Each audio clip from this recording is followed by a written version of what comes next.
Update. My mom took my cheating ex-girlfriend's side over mine, and I can never forgive her. Original post. I was raised by a single mom. My dad died 2 years after I was born. I focused on my career for the most part of my life, and my mom supported me doing that. But when I was 20, I met my ex-girlfriend and we got together. We were colleagues first, but she told me she'd work in a different sector soon, and in her new workplace she met a new guy who she fell in love with while being in a relationship with me. I only found out because she admitted to sleeping with him to me after she went out for girls' night with her friends. I immediately broke up with her and threw her out. A few hours of me trying to process what happened, my mom called me and yelled at me that she hasn't raised me like this. I was confused and asked what she meant, and she said that my ex-girlfriend accused me of cheating on her and that she found proof of that on my phone. I couldn't believe what I just heard. I tried to talk to my mother, telling her that the exact opposite is true and that she has cheated on me, but she didn't believe me. Part of the reason is probably because she and my mom truly liked each other. I never had a problem with that. Up to that point, I liked how they got along with each other. My mother called me a liar, and she said she'd disinherit me from her will, as she's not having a cheater as a son. She said she never want to see me again. Then later my grandparents called me to tell me how disappointed they are of me, and that I deserve every bad thing that is to come. You know what the worst thing was? I found out that my cheating ex-girlfriend continued to meet with my mom after everything she did. All of this was so painful for me. The only person that sided with me was my best friend, who was furious with her. I talked to him and he hugged me and I cried in his arms. I know many people would think that's unusual for two guys, but his support really helped me getting through this. 1 year later, when I already was over it, my doorbell rang, and when I opened I saw my mom teary-eyed, and I began to feel my emotions are coming up, and I slammed the door and started crying, asking her what the heck she wants here. She said she wanted to talk to me and that she was so sorry. After she begged for 15 minutes straight, I gave in and opened the door. She said my ex admitted that she cheated when she was drunk. She apologized profusely and said that she knows that she failed as a mother for not believing her own child. I told her that I accept her apology, but I don't want to see her now and that I probably can never forgive her, even though she begged me to forgive her. Over the last few months, she started calling me daily just to hear my voice, as she said. She said she missed me, then apologized again and asked if I could just come over. Her voice always sounded kinda painful, and she always says how much she loves me, and that even she could understand that I hate her, and that she cannot live with this thought in her head. I don't even hate her, I still love her.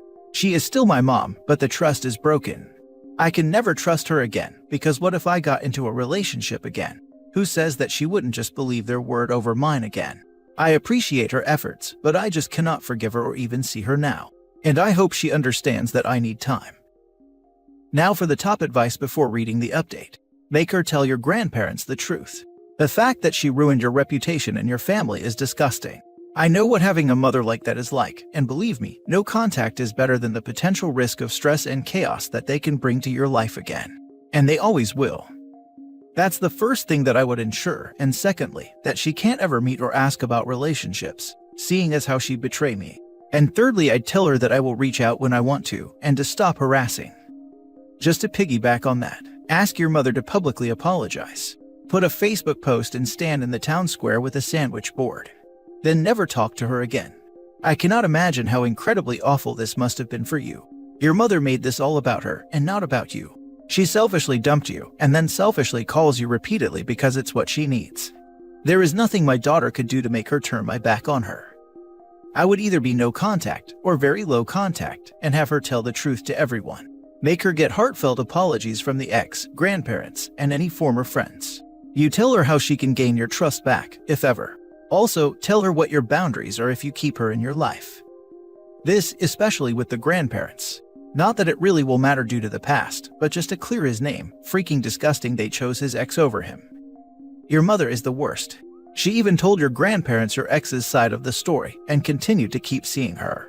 It took her a year and a drunken confession from your ex for her to see you again. Has she even told your grandparents about it yet? Or is she still too prideful for not wanting to make herself look any worse than before? It does sound like her guilt is viciously eating her up inside, so at least there is some karma. Now for the update. After reading too many comments yesterday, I decided to meet with my mom today to clarify everything. I texted her to come over and she didn't hesitate. She literally appeared at my door within 15 minutes. Many of you pointed out good points I should ask her. Even though she called several times, we rarely really talked. So when she came over, I sat her down in the living room. There I asked about my grandparents, her will, and if she is still in contact with my ex. She explained that she had told my grandparents and she expected them to call me, but it seems like they were too stubborn. She also said I'm in her will again. She then started talking crap about my ex. She said that when she found out, she punched her so hard that my ex might have lost a few teeth. I very much doubt the accuracy of this story, but I wanted to share it anyway because for me it was a funny thing to think about. She said she told her to get lost and threw her out of the house. She then again started apologizing profusely and telling me that she knows how bad she messed up and that I probably can never trust her, but she wants to do everything in her power to make this right. She explained that the man before my father had cheated on her, so infidelity was a sensitive topic for her. And then she said that she regrets not believing me, nor even remotely hearing my side of the story. I sat there quiet while she explained all this. I then asked her, how would I know that I could trust her now? What would happen if I got into a similar situation? And if she would just throw me away again? She said I have her word, and I replied that her word is basically meaningless as I don't trust her in the first place. She didn't reply to that answer properly, and again begged me to forgive. I told her that I cannot forgive her for now, and maybe I will never be able to forgive her, but I also see her efforts. And if she wants me in her life again, then she has to show me that I can count on her. She started tearing up. I could tell she tried to hold in her tears the entire time. But then she broke down crying, and with a whimpering voice she asked if she at least could give me a hug. I accepted that, and she said she's gonna make this right no matter what it takes, and then she left. Now while I am kinda touched at how she shows how much she regrets doing what she did, I am really concerned about my own reaction. When she broke down and I saw my own mother there on the floor crying, I didn't feel anything. I wasn't sad, I wasn't angry, I wasn't happy, and I certainly didn't show any sort of empathy for her. I just couldn't. During the year of having no contact with her, I refused to go to therapy. Maybe it's not too late to do that now. In the end, I want to thank all of you for your nice comments and support. I tried to read every single one of your comments, and the post kinda exploded way more than I expected. Have a nice day. It's normal to not feel anything after her apologies. You've been betrayed by her. She picked someone else's side over yours, and never even tried to hear your side of the story. I'm sure that if your ex hadn't been drunk and didn't spill the truth, she would still have been on her side. I think, and it's just my opinion, that her betrayal shocked you so much and you were so used by now to live without her, that something broke inside of you, and that's why you felt nothing. But I think that you should probably give a try to therapy because you might have bottled a lot of things and you need to talk about it, evacuate it to maybe start to feel better. You don't have to forgive your mother even though she begs and cries. And with what she did to you and how she picked your ex over you, her own child, I don't think that you could ever trust her. She broke it and she have to live with the consequence of her own choices. Don't feel bad, OP, and I hope everything will goes well for you in the future. My ex-wife, together for nearly 10 years and married for 3, left me for a woman she had an emotional affair with for 9 months. And for a long time I felt nothing. Wasn't hungry, wasn't tired, wasn't angry. I would get sad on occasion, but mostly I felt empty and void of feelings. It's normal what you're feeling, and I believe you may be suffering from depression from your trauma. Therapy can help a lot for that, or just talking about it more to whomever. I can't help but think you're already in the initial phases of healing, because you're aware of your feelings and can recognize you don't feel like you would normally. However, you decide to continue your mental health journey. I wish you the best. If there's anything I've learned in the past couple of years, is that life is short. I completely understand that she messed up and that she doesn't deserve forgiveness. But at the same time, she is your mother. If something happened to her, I can 100% guarantee you'll hate yourself for never making amends. I know she doesn't deserve forgiveness, but it wouldn't kill to simply begin a relationship with her again. Talk from time to time, etc. Over time it could grow back. Heck, maybe even better than before. As for therapy, it's never too late for therapy. My 58-year-old dad has some skeletons in his closet from when he was a child, and he could very well go to therapy now and get rid of some of those. You're right. Life is too short to worry about the toxicity of traitors. OP should most likely cut her off for good. Last story. I just destroyed a marriage. Today, I just destroyed a marriage out of spite. I met Mike while I was on a work trip in his city. I work for a company that does events and marketing in different cities in Europe, and it's part of my job to travel to these cities and be present at events. I met Mike in April. He and I matched on Tinder, had a nice little chat, and agreed to meet up for dinner that same evening. We immediately hit it off. I was in his city for a week, and we met up every night that week. We'd meet up once we're both free in the evenings. We hooked up after our second date, and there was really good chemistry. Since I live in a neighboring country just 5 hours away from his, we kept in touch. Our communication through text was seamless. It's like we never ran out of things to talk about. Every now and then we do video calls.